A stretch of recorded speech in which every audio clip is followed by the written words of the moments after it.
नमस्कार साथियों, कैसे हैं आप लोग।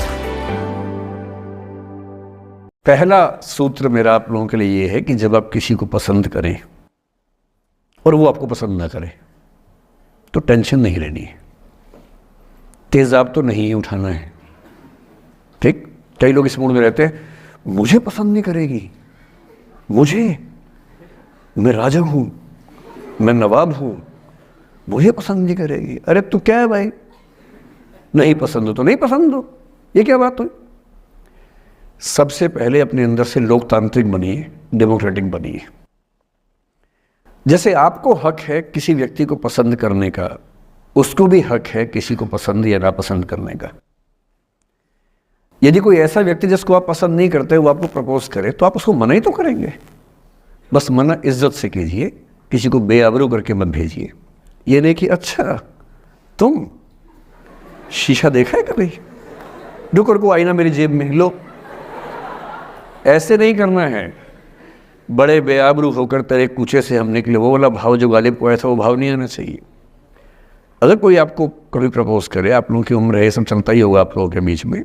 मैं आपके टीचर से सामने बोल रहा हूँ, लेकिन मैं ऐसा ही हूँ। मैं जानता हूँ कि आपकी उम्र में से होता होगा, सब जानते हैं, तो होता ही होगा। कभी किसी से ये उम्मीद मत करना कि वो आपको पसंद करे ही करे। यदि कोई रिजेक्ट करे, बस हाँ, रिजेक्ट थोड़ा प्यार से होना चाहिए, बदतमीजी से नहीं होना चाहिए। उसके अधिकारों का उतना ही सम्मान कर रहे हैं जितना आप अपने अधिकार का सम्मान करते हैं। कि ठीक है भाई, आपको मैं पसंद नहीं, कोई बात नहीं, तू नहीं कोई और सही, कोई और नहीं कोई और सही। बहुत लंबी है जमी, मिलेंगे लाख हंसी, इस जमाने में सनम तू अकेली तो नहीं। कितने लोग हैं दुनिया में, ऐसा क्या है। और मैंने बहुत प्यारे प्यारे बच्चों को देखा रोते बिलखते हुए कि मैंने उसको प्रपोज किया, उसने मुझे मना कर दिया। अंकल, छोटे छोटे बच्चे आजकल मुझे लव गुरु मानते हैं अपने आसपास। वो मेरे पास आके ऐसी ऐसी बातें बताते हैं, बड़ी क्यूट तोतली आवाज़ में।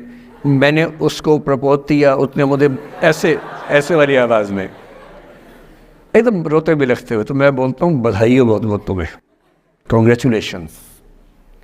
मैंने अपनी ज़िंदगी में ऐसे 50 मामले देखे और 50 में से कम 49 मामले में जब कहीं दिल नहीं लगा, बाद में उससे बेहतर ही व्यक्ति मिला। अगर कभी ऐसा हो ना, मन ही मन में बधाई देना अपने आप को कि बच गया। हाँ बोल देता तो फंस जाती, हाँ बोल देते तो मर जाता। और मन में भाव वही रखना है, तू नहीं कोई और सही मत कर, स्ट्रेस नहीं लेना है। मैं जानता हूं कि आपकी उम्र में आसान नहीं होता, आपको रात रात भर सपने आएंगे, बेचैनी होगी, करवटें बदलते रहे सारी रात हम, आपकी कसम आपकी कसम। ये सब ड्रामा होता है, ये फिल्मी गीत है। मुझे गीत कविता इतना याद है कि मुझे हर बात में वही दिमाग में आता है, मैं क्या करूं। ये होता है आपकी उम्र में, पर वो भी एक फेज़ है। अगर ये फेज़ नहीं जिया तो भी क्या जीवन जिया। कभी कभी बेचैनी भी तो होनी चाहिए, वरना ज़िंदगी में मज़ा क्या है। अगर हर चीज़ लिनियर है, हर चीज़ फॉर्मलाइज है, फिर मज़ा क्या है ज़िंदगी में। ये उठापटक, ये बेचैनी, ये घबराहट, ये तनाव, संतरास भी तो होना चाहिए कभी कभी ज़िंदगी में। इससे बुरी स्थिति तब होती है जब आप किसी रिलेशनशिप में हैं और वहाँ ब्रेकअप हो जाए, ये भी होता है। देखिए, मैं आपको बड़ी खरी खोटी सुनाने के मूड में हूँ। जिस तरह का प्रेम आप लोगों की पीढ़ी में होता है, मैं ये नहीं कहता कि आपकी पीढ़ी ख़राब है, हर पीढ़ी ऐसी होती है। बस ये कि आपकी पीढ़ी को सुविधाएं ज़्यादा मिल गई हैं। हमारी पीढ़ी में ना चिट्ठी लिख के भेजनी पड़ती थी, बड़ा रिस्क होता था।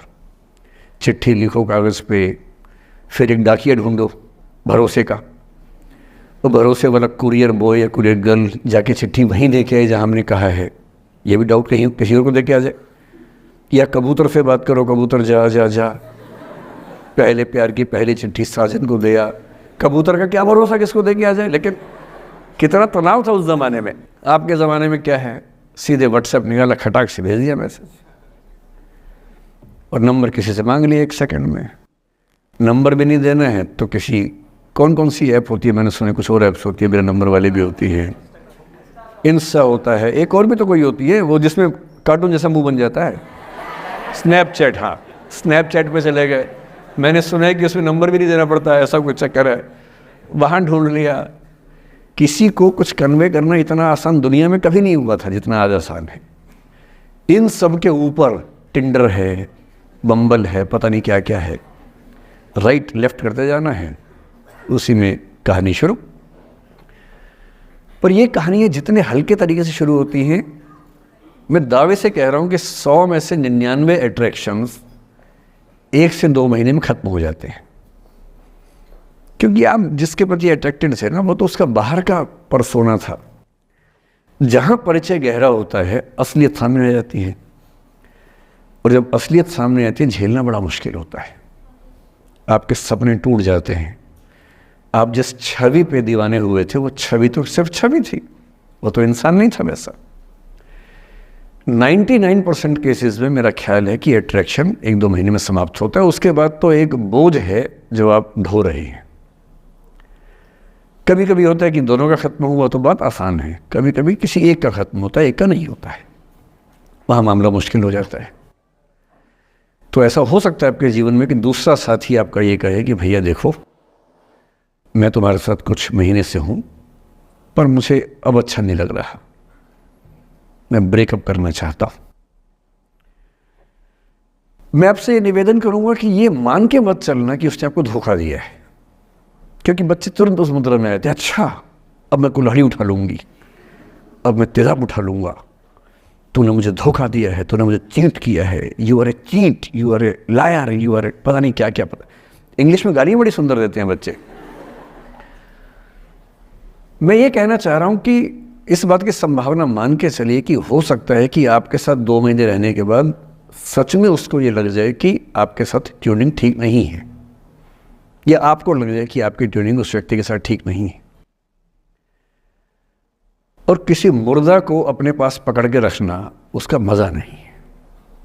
आप किसी को बांध तो लेंगे, पर जब उसका दिल आपके पास है ही नहीं, दिल विहीन लाश अपने पास टिका के रखना, एक मुर्दे को बांध के रखना, इससे बेहतर है जाने दो।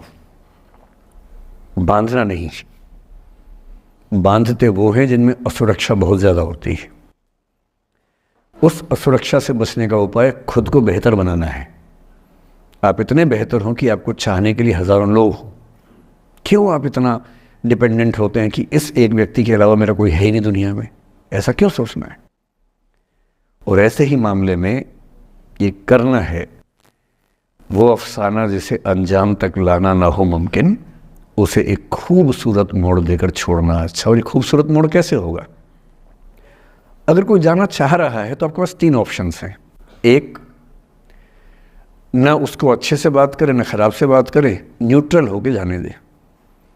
एक, उसको धमकी दे, बर्बाद कर दूंगा, छोड़ूंगा नहीं, तो निकल के देख घर से, तेरे एड्रेस पता करवा लूँगा, मेरे साथ 50 दोस्त हैं, मेरे सारे आवारा हैं, सारे बेरोज़गार हैं, सारे कुंठित लोग हैं, सारे गुंडे मवाली हैं, उनका धंधा यही है, तेरे पीछे छोड़ दूंगा सबको। एक ही तरीका है।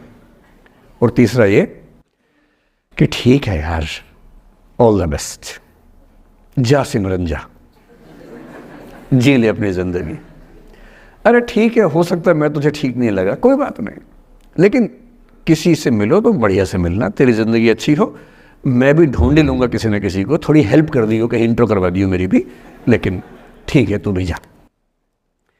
ये होता है खूबसूरत मोड़ देकर छोड़ना अच्छा।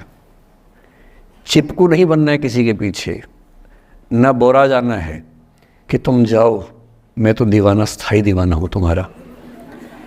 कोई जब तुम्हारा हृदय तोड़ दे, तड़पता हुआ जब तुम्हें छोड़ दे, तब तुम मेरे पास आना प्रिय, मेरा दर खुला है, खुला ही रहेगा तुम्हारे लिए।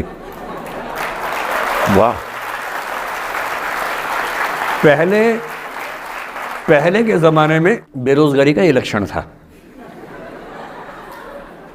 हम जब छोटे थे ये गाने सुनते थे, हम ये सुन के बड़े हुए कि ऐसा ही करना पड़ता है शायद प्रेम में। तो हमारे स्कूल में लोगों ने इसका पैरोडी बनाई, जब कोई तुम्हारा सर फोड़ दे, तड़पता हुआ जब तुम्हें छोड़ दे, तब तुम मेरे पास आना प्रिय, ये क्लिनिक खुला है, खुला ही रहेगा तुम्हारे लिए, तो बस आ जाना। जब कोई तुमको सड़क पे छोड़ दे, गाड़ी अपनी वहाँ से मोड़ ले, तब तुम मेरे पास आना प्रिय, ये ठेला खड़ा है, खड़ा ही रहेगा तुम्हारे लिए। क्यों भाई, क्यों खड़े रहोगे? बेरोजगार हो क्या? अरे ठीक, जा सिमरन जा, जी ले, और मैं भी जा रहा हूँ जीने के लिए। ये दीवाना नहीं बनना है कि तुम मतलब मुझे ना चाहो तो कोई बात नहीं, किसी और को चाहोगी तो मुश्किल होगी। अजीब हाल है यार, तुम ठेकेदार हो कि तेरा ठेका मेरे पास है, नहीं तो किसी के पास नहीं है। अजीब हाल है। अरे ठीक है भाई, उसकी ज़िंदगी है, जीने दो उसको। क्यों किसी की ज़िंदगी में इतना हावी होने का प्रयास करना है? जब आप नहीं चाहते कि आपकी ज़िंदगी में कोई हावी हो, आप क्यों किसी की ज़िंदगी में इतने हावी होंगे? और जब बहुत दर्द हो ना, हमेशा दूसरे के पर्सपेक्टिव से भी सोच के देखिए कि उसको ऐसा क्यों करना पड़ा। क्या पता कोई मजबूरी हो, कभी कभी होती है।